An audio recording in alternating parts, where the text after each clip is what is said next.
Hey everyone, welcome to Anime Dreams. Today, we're diving into a world of possibilities, a story untold, a path never taken. What if Naruko Uzumaki became the Grey Sage? How would her destiny change? Would she rise beyond the legends? Or forge an entirely new one? Disclaimer, this content is made purely for entertainment and discussion. I do not own any of the anime footage featured here, all rights belong to their respective creators and copyright holders. Now, let's step into the unknown and see where this story takes us. Naruko's eyes opened to an unusual tableau. Evening had already settled. She stood motionless on the bank of a river she did not recognize. The last red rays of sunlight dissolved into cobalt as the sun slipped behind the horizon. A gentle breeze stirred the reeds along the shore, and far off there was the soft rhythm of waves whispering onto pale sand. I've never been here before, she thought, yet it feels oddly familiar. She realized she was frozen, her gaze fixed on a solitary figure across from her. Only the occasional cricket broke the hush between them. The silence felt almost profound. "Oboro!" called a woman's voice, sudden and sharp enough to make Naruko flinch. She wanted to turn and respond, but her body would not obey. She was an observer in her own frame, watching herself through unfamiliar eyes. "Who is Oboro?" her mind asked, but she did not move. The figure opposite her was dressed in a manner that suggested antiquity, a white haori over a deep blue kosode and matching hakama. Long black hair was tied loosely at the nape, and long lashes lent the person a gentle, refined aspect. Though the figure appeared scarcely beyond youth, there was an unmistakable air of composure about them. In their right hand they held a short ceremonial blade. Their eyes, however, remained gently closed. What is happening?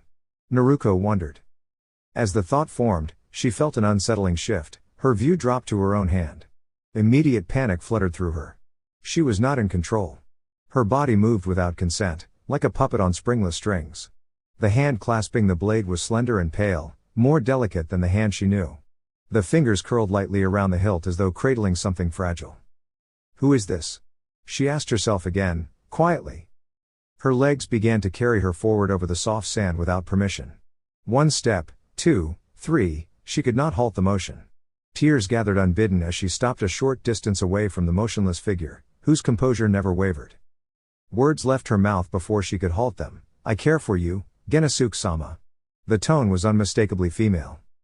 Her grip tightened around the short blade. A cold, urgent sensation rose in her chest as her instincts misread the moment as peril. A fragmented thought burst inside her. I don't want to hurt anyone, I can't control this. Then something wholly unexpected occurred. The short blade slipped from her grasp and reversed course, coming to rest harmlessly against her clothing. A wave of dizziness swept over Naruko, sound softened, color dimmed, and the world gently receded at the edges. She felt herself giving way to a deep, serene blackness as her consciousness ebbed like tidewater drawing back from shore. Naruko's restless morning. Naruko woke up with a startled gasp, clutching her chest as though she could still feel the echo of something sharp pressing against her. Her heart pounded rapidly, and a thin layer of sweat covered her skin. Her sheets clung to her from the dampness. Another one of those dreams. She thought, sitting up slowly. They always feel so real. A name echoed faintly in her mind, Oboro.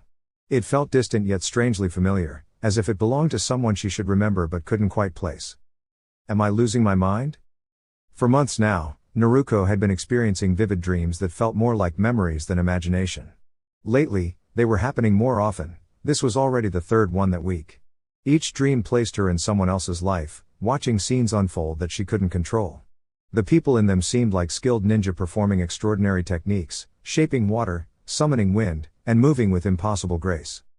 Maybe I should talk to the old man about it, Naruko mused, referring to the village leader she trusted.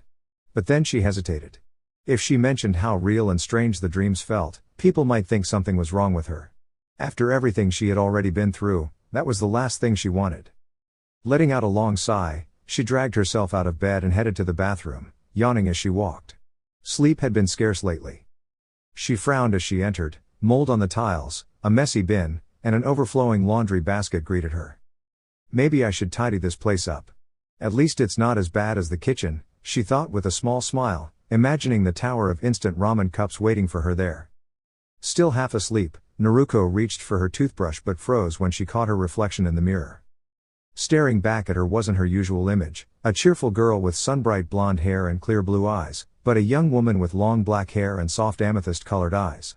The girl in the mirror looked elegant and mysterious, her gaze shining like stars in a dark sky. "What?" Naruko whispered, stepping closer. Her vision blurred for a moment, and she blinked rapidly. When her sight cleared, her familiar features had returned. Blue eyes, golden hair, and her signature whisker-like marks were all there again. "Great. Now I'm dreaming while I'm awake," she thought with a groan. Deciding not to overthink it, Naruko grabbed her small frog-shaped coin purse, Gama-chan, and dashed out toward her favorite place in the entire village, Ichiraku Ramen. As she passed through the streets, she could hear the quiet murmurs of the villagers, but she paid them no mind. Over the years, she had learned to ignore unfriendly looks and focus on what made her happy.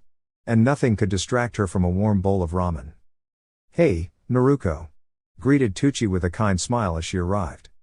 "Good morning, Tucci-san," she chirped, climbing onto her usual stool at the counter. It always took a bit of effort, but she managed it with a proud grin. "The usual?" he asked warmly. "You bet," she said eagerly. "Ayame. Naruko's here," Tucci called as he headed to the back to prepare her order. "Morning, Naruko-chan," greeted Ayame, stepping out with her usual cheerful smile. "Hey, Ayame-chan," Naruko replied brightly. Ayame's expression softened as she looked at her friend. "Naruko, are you okay? You look a little pale." "What? Oh, I'm fine," Naruko said quickly, waving her hands in denial. Ayame said in a tone that made it clear she wasn't convinced. Naruko sighed and lowered her gaze. "It's nothing, really. I just had a strange dream, that's all." "A nightmare?"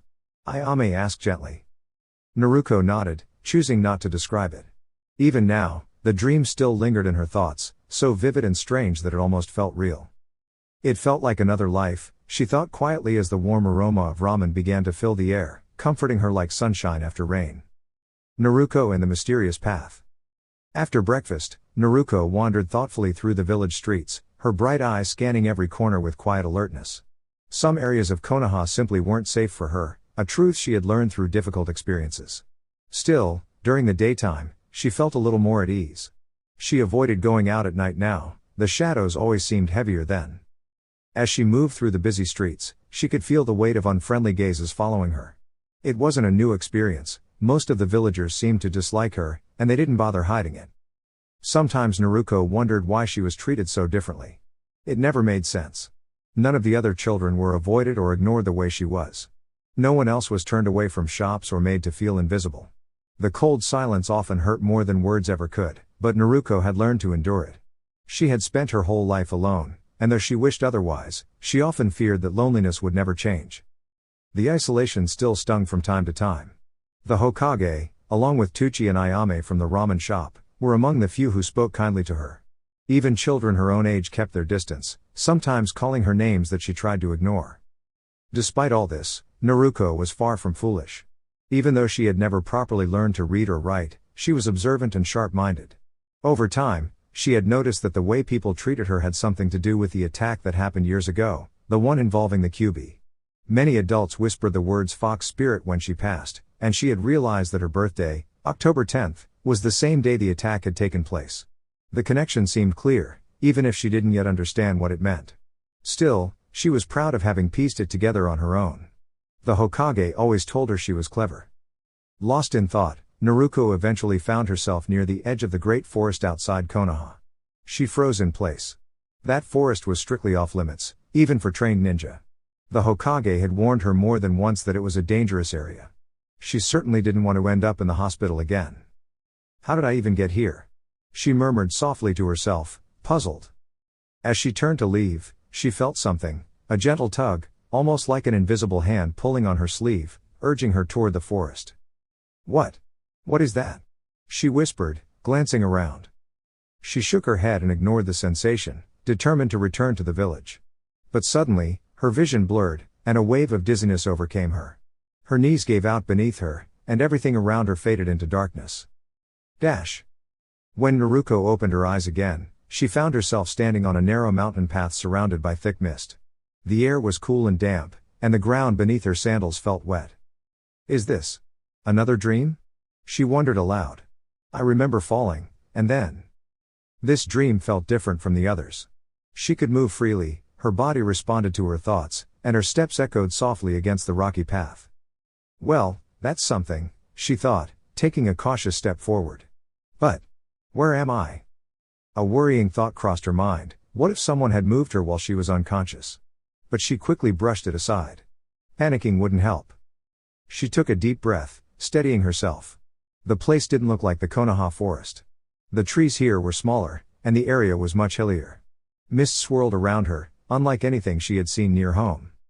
With no better option, Naruko decided to follow the narrow path ahead. Wandering aimlessly into the fog didn't seem wise. Although she tried to stay calm, worry tugged at her heart.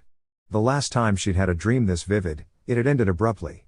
This one felt even more real. Time passed strangely as she walked.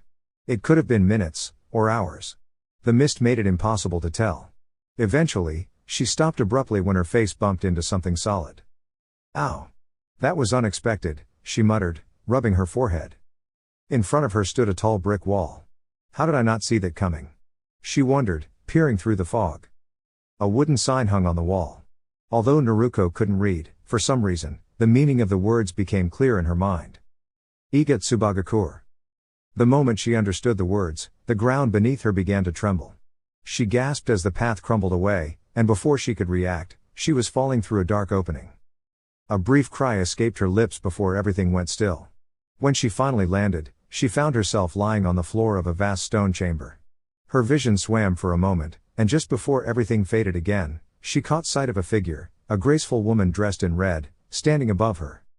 Then, once more, the world went quiet. Naruko let out a soft groan as she slowly opened her eyes. My head. What happened? As she sat up, she tried to recall how she had ended up here. Looking around, she realized she was lying in a stone chamber. Rays of sunlight streamed through a small opening in the ceiling, one that appeared to have been made by her own accidental entry. Wait. Sunlight. Hole. That mist. The last thing she remembered was running through a strange fog, colliding with something solid, and seeing a sign. Yes, the sign read Iga Tsubagakur. She had never heard of such a place. Naruko sighed softly. What have I gotten myself into this time? So, you're finally awake, young one, came a gentle, melodic voice from nearby.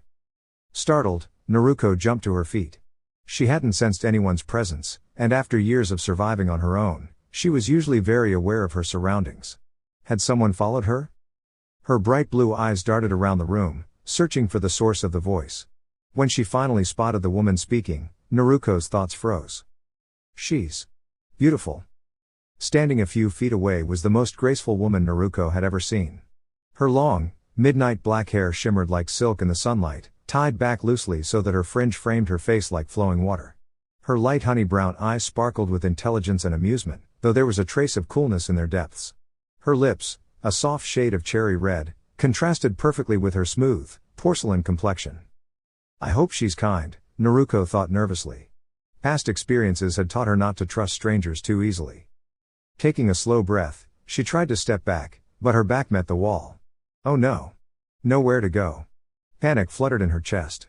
She hated feeling trapped. With no escape, she studied the woman more closely, hoping she was friendly. The stranger was dressed in a deep crimson kimono tied with a golden sash, its elegant design accentuating her graceful figure. A short, ornate blade rested at her side, though she carried it more like an heirloom than a weapon. If you're done staring, perhaps we can begin with introductions, the woman said kindly, her tone laced with amusement rather than annoyance. Who are you? Naruko stammered, cheeks warming as she tried to compose herself. Focus, Naruko. Don't get distracted. Just stay calm and wait for a chance to leave if things go wrong. The woman hummed with a teasing smile. It's polite to offer your own name before asking for another's. Is it? Naruko vaguely remembered the old Hokage saying something like that once. Wait. She doesn't recognize me? Everyone in her village usually did. Her whisker-like marks were impossible to miss. I'm Uzumaki Naruko, she said carefully. The woman didn't seem hostile, but Naruko had learned not to lower her guard too quickly. Is that so? The woman replied thoughtfully. Well then, Naruko-chan, my name is Akaginyu. It's a pleasure to meet you. You're the first visitor this place has seen in many, many years. Naruko blinked. Did she say visitor? Wait, did she also say tomb? What do you mean by tomb? She asked cautiously. You don't know? Akeginyu tilted her head slightly. How unusual. You're standing in the ruins of Igatsubagakure, once home to one of the greatest ninja clans in the land of Japan. Her voice carried quiet pride. Japan? Iga clan? Naruko frowned in confusion. She had never heard of such names. Is she serious? Just my luck. I finally meet someone nice, and she might be a little odd, Naruko thought, though not unkindly. I've never heard of the Iga clan or Japan, she admitted honestly. Of course you haven't, Akeginyu replied with a faint smile. The Iga clan has been gone for over 1,000 years. Naruko raised an eyebrow, unsure what to think. 1,000 years? Maybe she's just mistaken. She decided to look around as Akeginyu suggested. The ruins did appear very old, moss-covered stones, collapsed roofs, and remnants of wooden structures surrounded her. Beyond the doorway, Naruko could see what looked like an ancient courtyard and fragments of walls that once protected the place. So, this really might have been a village once, she realized. Akeginyu smiled gently, watching Naruko's curiosity take over her initial fear. See? These ruins tell stories of people long past. Perhaps destiny brought you here for a reason. Naruko turned to her, a little more at ease now. Maybe. But I still don't understand how I ended up here. Akeginyu's smile deepened, serene and mysterious. Answers come to those who seek them, young one. Perhaps your journey has only just begun. Looking upward, Naruko was astonished to discover that the entire village was enclosed within what seemed to be a massive natural cavern. The high rock walls curved around the area, and a large opening at the top allowed rays of sunlight to pour down, illuminating the ancient ruins below. It appeared to be a naturally formed structure that had grown around the village over time. There might actually be some truth to what she said, Naruko thought, gazing around. It really does look like the ruins of an old settlement. But 1,000 years old? That means this place existed long before Konoha was ever built. How could no one know about it? And who exactly is this woman, and how does she know so much about this place? Unable to hold back her curiosity, Naruko asked, "Excuse me, ma'am, if these ruins are so ancient, how has no one ever found them? Shouldn't part of this place be preserved in a museum or something? Are you perhaps a treasure hunter?" The woman let out a gentle laugh. "No, I'm not a treasure hunter," she replied kindly. "As for why no one has discovered this place, it's simple. It's hidden extremely well." She paused, studying Naruko with a thoughtful expression. "Now that I think about it, how did you manage to get in here?" Naruko shrugged. "I'm not really sure. I was near the big forest when I suddenly fainted. When I woke up, I was surrounded by mist and completely lost." "Wait. The mist?" The woman interrupted, sounding surprised. Her tone confused Naruko even more. "Why not?" Naruko asked, tilting her head. "Well," the woman began carefully, "the mist is special, Naruko-chan. It's meant to keep people away from this place. You can't just walk through it. That's why no one has found these ruins for so many years. It gently redirects people's attention elsewhere. They simply don't notice it. And there are other protections as well, meant to ensure this area remains untouched. No one has entered here for over 1,000 years." Naruko frowned slightly. If what the woman said was true, she wondered how far she had traveled from her village, and how she would ever find her way back. Do you know how far I am from my village?" she asked hopefully. "You mean that town outside the forest?" the woman replied. "You know about the forest?" Naruko asked eagerly. "Of course," the woman said with a faint smile. "You're standing right in the middle of it. It hasn't been here that long, but it now surrounds the ruins completely." Naruko blinked in surprise. "How did I even make it through alive? Grandpa always said this forest was full of strange creatures." "Wait, did she just say the forest hasn't been here long? That can't be right. It's always been here." She voiced her confusion aloud, but the woman simply smiled in amusement. "No, the forest appeared only about a century ago," the woman explained calmly. "It happened almost overnight, trees sprouted everywhere, transforming the landscape entirely." Naruko listened closely, realizing that the woman spoke as if she had witnessed it herself. "I still can't understand how you managed to arrive here," the woman continued thoughtfully. "The people from my time took great care to protect this place. They didn't want anyone entering it again. It should be impossible to simply wander in." Naruko froze. What do you mean? Your time?" "Oh. I suppose I didn't explain properly," the woman said apologetically. "I've actually been here for about 1,000 years." Naruko stumbled back a step, startled. That's not possible." You mean you've been here all that time? The woman chuckled softly. Not quite alive in the way you think. I'm what you would call a spirit, bound to these ruins for reasons I still don't fully understand. I like to think of myself as the guardian of Iga Tsubagakure's hidden mysteries. Naruko blinked, both amazed and uncertain. So, you're like a guardian spirit? That's right, the spirit said proudly, placing her hands on her hips. And for the record, I'm quite good at it. Naruko giggled. Well, I guess someone has to look after this place. It must get pretty lonely here, though. The spirit sighed but smiled faintly. You're not wrong. It's been a long time since I've spoken to anyone. Naruko's expression softened. If you've been here that long, can you leave the ruins? Only sometimes, the spirit admitted. I've learned to make myself visible and solid while inside the ruins, but outside, I become invisible to most people. You're actually the first person who's been able to see me in centuries. Naruko brightened. Then maybe you can help me find my way back to my village? The spirit nodded. Of course, Naruko-chan. Follow me. The two walked together until they reached the edge of the forest. Naruko waved cheerfully as she ran toward the distant village, while the spirit watched her go with a warm smile. It had been a long time since she had seen such enthusiasm and kindness. As Naruko disappeared from view, the spirit's smile faded into quiet thought. How did she pass through the mist so easily? The ancient seal should have hidden this place perfectly. Could the protection be weakening? No. It feels as strong as ever. The spirit looked back toward the ruins and murmured to herself, that girl, Naruko. There's something very special about her. I have a feeling our paths will cross again. 2 weeks later. To say that Naruko enjoyed visiting the ruins would be an understatement, she adored them. The place brought her peace and comfort. There were no harsh words or judgmental stares, and Akeginyu allowed her the freedom to explore as she pleased. Most importantly, Naruko felt completely safe here. She often found it amusing that she felt more secure in a place called the Forest of Shadows than she ever had in the village. Akeginyu-chan treated her with genuine respect, something Naruko rarely experienced. The older woman was kind, wise, and patient, qualities that made her company deeply enjoyable. Akeginyu even helped Naruko practice her reading with old scrolls she had kept. Naruko suspected the language on them was different from what people use today, but Akeginyu assured her it was simply an older form, so Naruko trusted her. Akeginyu also gave Naruko something she longed for, positive attention. She often asked Naruko questions about herself, listening with real interest. Naruko enjoyed answering, though a small voice in her mind warned her not to reveal too much, just in case Akeginyu changed her opinion of her, as others had in the past. Much to Akeginyu's mild surprise, Naruko began visiting her regularly, almost every day for the past 2 weeks. Somehow, the mysterious mist that surrounded the forest no longer bothered her. That alone puzzled Akeginyu.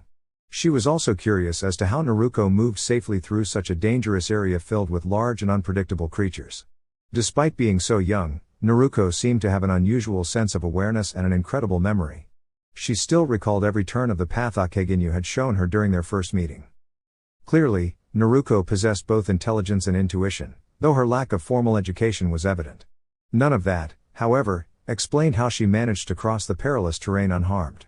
Naruko was, in every sense of the word, an enigma. Despite her curiosity, Akeginyu found herself looking forward to Naruko's visits. After so long in solitude, it felt wonderful to have companionship again. Although Akeginyu was a skilled and serious kunoichi, her kind and nurturing nature surfaced easily around the cheerful young girl. In many ways, Naruko reminded her of Oboro, a girl she had once cared for deeply in her youth. Akeginyu often thought of Oboro with a mix of fondness and regret. She had once been Oboro's guardian and had loved her dearly, but in her heart, she felt she had failed to prepare her for the challenges ahead. Remembering that time always brought a pang of guilt, so helping Naruko felt almost like a second chance, an opportunity to do right by someone she cared about. Their conversations often drifted into stories from the past. Akeginyu told Naruko about her village, Iga Tsubagakure, and its long history. Naruko, who adored tales of shinobi, listened with wide eyes and endless curiosity. Storytelling became a favorite pastime for both of them. It kept Naruko calm and happy, and it allowed Akeginyu to share pieces of history long forgotten. One afternoon, while explaining what a shogun was, Akeginyu noticed a faint mark on Naruko's cheek, near her eye. Concern filled her voice as she asked gently. Naruko-chan, what happened to your face? Naruko's hand rose to her cheek instinctively. Oh, this? I just had a small disagreement with some kids. It's nothing serious. Akeginyu frowned softly. She could tell Naruko wasn't being entirely truthful. Are you sure, Naruko? That looks like it hurt. Did someone do this to you? Naruko hesitated before speaking. I don't know who it was exactly. People in the village don't really like me. When I tried to buy some fruit this morning, the shopkeeper got angry. It's usually just words or higher prices, but sometimes it gets worse. They say things about me that I don't understand. Akeginyu's expression softened with compassion. She reached out and gently hugged the girl. Don't worry, little one. You are safe here, she said reassuringly. Where are your parents, Naruko? Naruko looked down sadly. I don't have any. I grew up at the orphanage, but they told me to leave when I was little. I've been living on my own since then, but the old man from the village, Gigi, helped me find a place to stay. Akeginyu's heart ached at Naruko's quiet honesty. To abandon such a young child was unthinkable. She took a calming breath and thought carefully. I can't let her face the world unprepared. After a moment, she decided what to do. I'll teach her, she thought. Nothing too advanced, just enough to help her protect herself and move safely. She needs to feel confident, not afraid. Later that evening, Akeginyu looked at Naruko seriously. Naruko, she began, I think I know why some people misunderstand you. Naruko's eyes brightened. Really? Please tell me, Akeginyu-chan. Of course, Akeginyu replied, smiling gently. But first, promise me you'll stay calm and listen to everything I say. I promise, said Naruko, nodding earnestly. All right, Akeginyu continued softly. Long ago, a great power was sealed within you. It's not something to be afraid of, it simply means you're special. Some people don't understand that, but it doesn't define who you are. You are Naruko, kind, strong, and full of potential. Naruko's discovery. Naruko was astonished by what Akeginyu had just said. A spirit. But a spirit? That might explain her unusually fast recovery after injuries. It did make sense, in a way. She had always known she was different, but the thought of being linked to a powerful spirit had never once crossed her mind. And what exactly did Akeginyu mean by sealed? Now, that doesn't mean you are a spirit, Naruko, Akeginyu clarified gently. I said sealed within you. You're more like a guardian, someone who holds the spirit safely inside. Naruko gave her a mildly frustrated look. Of course she wasn't a spirit, she wasn't that naive. If she truly were one, people would probably treat her differently, maybe even with fear. And besides, she didn't feel like one. How do you even know about the spirit? Naruko asked curiously. I'm sensitive to spiritual energy in this form, Akeginyu explained, and yours is unlike anything I've ever sensed in another person. It's powerful and familiar. Familiar? Naruko tilted her head. What is it? Akeginyu's tone became serious. The Kyubi no Yoko. Naruko froze. The Kyubi, the nine-tailed fox, was said to be one of the strongest spiritual beings ever known. But hadn't the fourth Hokage defeated it long ago? But Akeginyu-chan, the fourth Hokage stopped the Kyubi, didn't he? Naruko asked, puzzled. Akeginyu shook her head. Not exactly. A spirit that strong can't simply vanish. More likely, the Hokage sealed it away rather than destroying it. And that seal is within you. Naruko sat quietly, trying to process this revelation. The person she had admired most, the great fourth Hokage, had sealed the Kyubi inside her. It was overwhelming. And if Akeginyu knew, then perhaps the entire village did too. The thought stung a little, but she remained calm. Seeing Naruko's distress, Akeginyu tried to lighten the atmosphere. You know, I can understand what you're feeling. In my time, shinobi were often misunderstood. The Iga clan, my people, were feared because of our mysterious skills. We lived in secrecy, hiding from the world. It's almost amusing to see how ninja are admired today, Akeginyu continued thoughtfully. Back then, we valued silence and subtlety. We didn't announce our techniques during battle. We were spies, scouts, and shadows, unseen but ever present. Naruko listened carefully, still a little uneasy but comforted by Akeginyu's calm presence. You're not a monster, Akeginyu-chan, she said softly. You're incredible. Akeginyu smiled at the compliment. Thank you, Naruko. You know, I never showed you why I was considered one of Iga's finest. Nope, Naruko said with a grin. I thought you were just saying that to sound cool. Akeginyu puffed her cheeks slightly in mock annoyance. I wasn't exaggerating, thank you very much. But it is a secret technique, one we never revealed to outsiders. Then why tell me now? Naruko asked eagerly. She had always dreamed of learning true ninja skills, perhaps even before she could officially join the academy. Because there's no harm in showing you. You can't replicate it just by watching, Akeginyu replied. Now, don't be startled, it might look strange. Akeginyu took a deep breath, and her eyes shimmered, shifting from brown to golden. For a moment, nothing else happened. Naruko blinked. That's it? I thought something amazing would happen. I am amazing. Akeginyu huffed playfully, but then frowned as her concentration wavered. Strange. It didn't work properly.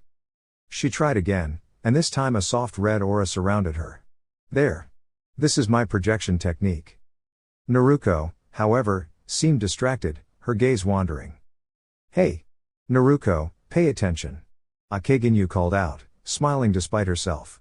But the moment Naruko looked directly at her, Akeginyu felt a strange wave of energy, as though her technique had been gently undone. It couldn't be. That power. Those eyes. She realized instantly, Naruko possessed the Mystic Eyes, a legendary ability of the ancient Iga clan. Are you alright, Akeginyu-chan? Naruko asked, noticing her mentor's brief discomfort. I'm fine, Akeginyu replied warmly, though her mind was racing. If Naruko truly had the Mystic Eyes, that meant she was descended from the Iga bloodline. Do you know what just happened? Akeginyu asked carefully. Naruko shook her head. I didn't do anything. Oh, you did, Akeginyu smiled knowingly. You neutralized my technique completely, with just a glance. Wait. Really? Naruko asked in surprise. Yes. What you have is called a dojutsu, a special ocular ability. The Iga clan's Mystic Eyes could dissolve any ninjutsu simply through focus and intent. Naruko's eyes widened. That sounds so powerful. But how come it's never worked before? I've been in danger plenty of times, and nothing like that ever happened. Akeginyu's expression softened at the thought. Your eyes probably hadn't awakened yet. Such abilities only surface under special conditions. Do you recall anything unusual before you met me? Actually. Yes, Naruko said thoughtfully. My eyes hurt one day, and I kept seeing a kind-looking woman with black hair and purple eyes in my dreams. It felt like she was trying to tell me something. Akeginyu's eyes widened. That sounded like Oboro, an ancient member of her clan. Perhaps Naruko was indeed her descendant. Well, Naruko, she said at last, smiling proudly, if that's true, then you're the rightful successor of the Iga clan. These ruins, and all our teachings, belong to you. Naruko's face lit up with excitement. Really? That means I can learn Iga ninjutsu? Akeginyu nodded. Exactly. From this day forward, I'll train you personally. Wait, so you'll be my sensei? Naruko asked, almost bouncing with joy. Yes, Akeginyu replied with a fond smile. I'll guide you. We'll begin with physical conditioning. You need strength and energy before we start advanced training. I'll teach you how to move silently, blend into your surroundings, and use nature to your advantage. You'll learn to become one with the shadows, a true shinobi. Naruko's enthusiasm was impossible to contain. We'll also study strategy and tactics, Akeginyu added. A ninja's greatest weapon is not strength, but the mind. So there will be plenty of reading and lessons on observation and patience. Naruko hesitated. I'm not very good at reading. Akeginyu smiled kindly. Then I'll teach you. We'll practice every day until you're confident. After thinking for a moment, Akeginyu added, Naruko, you'll need to stay here for your safety. It's peaceful, and we can train without interruption. Naruko nodded. She trusted Akeginyu completely. This was the beginning of a new chapter, one where she could finally become the kind of ninja she had always dreamed of being. Leave most of your belongings where they are, we don't want to draw unnecessary attention. Just take what you truly need. You'll still have to spend some time in the village, or people might start wondering where you've gone. Besides, I know how much you enjoy that ramen, Akeginyu said with a gentle smile. By the time I'm done training you, Naruko, you'll become the most extraordinary ninja the world has ever known. Naruko returned the smile, her bright eyes filled with determination. For the first time in her life, everything seemed to be turning in her favor. While the two spoke, neither noticed the soft lilac shimmer lingering nearby. From within that gentle light, Oboro watched her old friend take the young kunoichi under her wing. Naruko was no ordinary child, she carried something truly remarkable within her. Not just because she possessed the same eyes as Oboro once had, but because of the strength in her spirit. Oboro had done what she could, now, she could only hope that Naruko would find the courage to bring peace where others had failed. Perhaps Naruko would be the one to finally end the cycle of resentment that had lingered for generations. With a final serene smile, Oboro began to fade into the twilight. As her presence gently dissolved, she wondered how long it would take for Akeginyu to realize just how special Naruko truly was. Meanwhile, from behind the sturdy iron bars of a hidden chamber, a silent figure observed these unfolding events with great curiosity. Dear YouTube family, that's all for today's video. I truly appreciate your time and support, it means the world to me. If you enjoyed this content, don't forget to like, share, and subscribe to stay connected and help our community grow. Thank you for watching. Warm regards. Anime Dreams.